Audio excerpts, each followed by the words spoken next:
5 प्रमुख विषय को हमारे ये मौजूद साथियों ने उठाया है। पहला विषय ये है कि लगातार मांग के बाद जो मौजूदा एनडीए की सरकार है वह इस बात के लिए स्वीकार की कि आगामी समय में जाति जनगणना की जाएगी। सवाल यह है कि जाति जनगणना की मांग हम लोग क्यों कर रहे हैं? सामाजिक न्याय की धरती है बिहार। जाति जनगणना की मांग हम इसलिए कर रहे हैं कि कई दशकों तक सामाजिक न्याय की नीतियों को लागू करने के बावजूद, आरक्षण की नीति को लागू करने के बावजूद आज भी आंकड़े ये कहते हैं कि समाज के अंतिम पायदान का जो व्यक्ति है आज भी उसको न्याय नहीं प्राप्त हो रहा है, जिसके बारे में डिटेल से इन साथियों ने आपके बीच में अपनी बात रखी। तो जो जाति जनगणना है उस जाति जनगणना का अगला कदम यह है कि यह जो 50% की सीमा है इस सीमा को समाप्त कर दिया जाए। और ये हम संविधान के तहत कह रहे हैं। संविधान के अनुच्छेद 15(5) में यह प्रावधान किया गया है कि निजी क्षेत्रों में भी भागीदारी और आरक्षण को सुनिश्चित किया जाए। तो पहला मांग यह है कि जाति जनगणना हो और जाति जनगणना वैज्ञानिक तरीके से हो, लिपापोती नहीं हो, और सही आंकड़ों के आधार पर 50% की सीमा को समाप्त किया जाए और निजी क्षेत्रों में भी आरक्षण को, भागीदारी को सुनिश्चित किया जाए।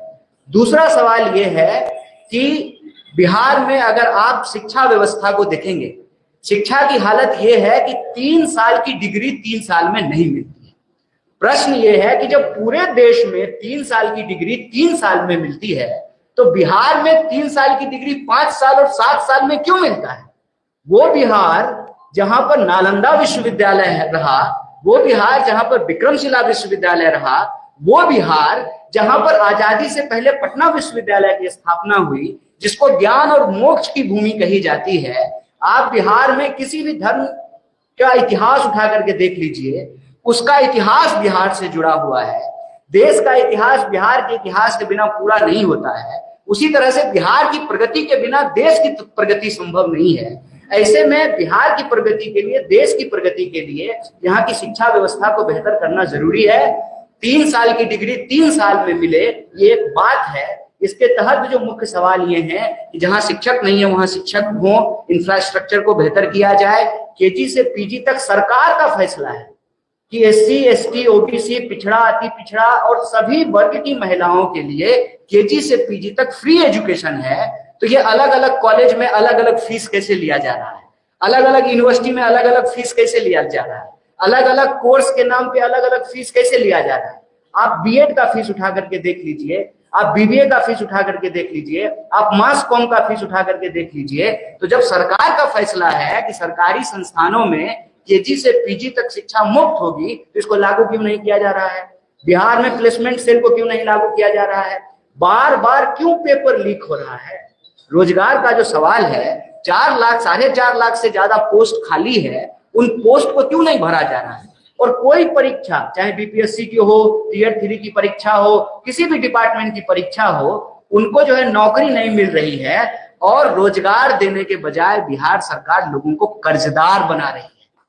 आप ये देखिए कि 2000 करोड़ से ज्यादा रुपया जो है बिहार के विद्यार्थियों के ऊपर कर्ज है।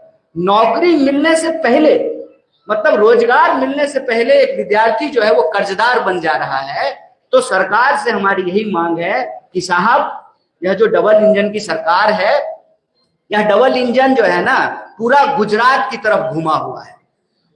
रोजगारों उधरे जा रहा है, नौकरियों उधरे जाएगा, बुलेट ट्रेन भी वहीं बनेगा, सारा डेवलपमेंट वहीं होगा।